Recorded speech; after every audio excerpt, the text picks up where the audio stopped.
અને આની માં છે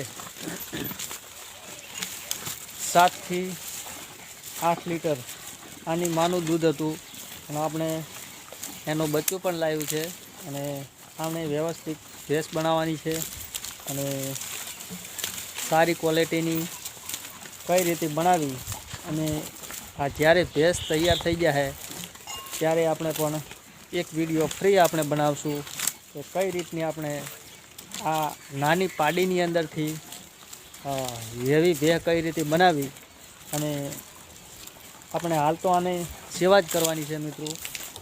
અંદાજે સેવા કરવાની રહેશે 1.5 વર્ષ આની મહેનત જ કરવી પડશે.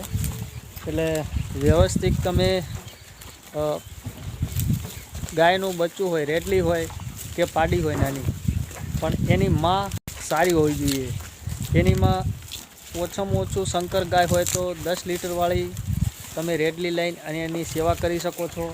અને પાડી તમારે મોટી ભેંસ નાવી હોય તો એની માને ઓછામાં ઓછું 6-7 લીટર દૂધ હોય એવી તમારે ગમે એથી ગોતી અને વ્યવસ્થિત જોટી લાવી અને જોટી લાવી અને તમે ખાણ બીજું વ્યવસ્થિત સારશો 1 મહિનો એટલે એકદમ તંદુરસ્ત થઈ જાય અને ગાભણ પણ થઈ જાય. અને પછી તમારી 5,000ની પાડી ઓછામાં ઓછી 60,000 થી 70,000ની તમે બનાવી શકો છો. ઘરે તમે મહેનત કરીને તમારામાં હિંમત હોવી જોઈએ મિત્રો.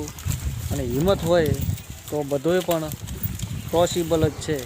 અને આપણે આ પાડી એવી બનાવવાની છે કે બીજી હાથમાં આપણે વેચીએ ને તો પણ 70,000-80,000ની ભેંસ બનવી જોઈએ.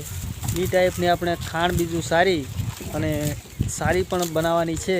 એટલે આ કમ્પ્લીટ તૈયાર થઈ જાય એટલે આપણે મિત્રો એક વિડીયો બનાવશું અને કઈ રીતની આપણે ભેંસ આ તૈયાર કરી છે.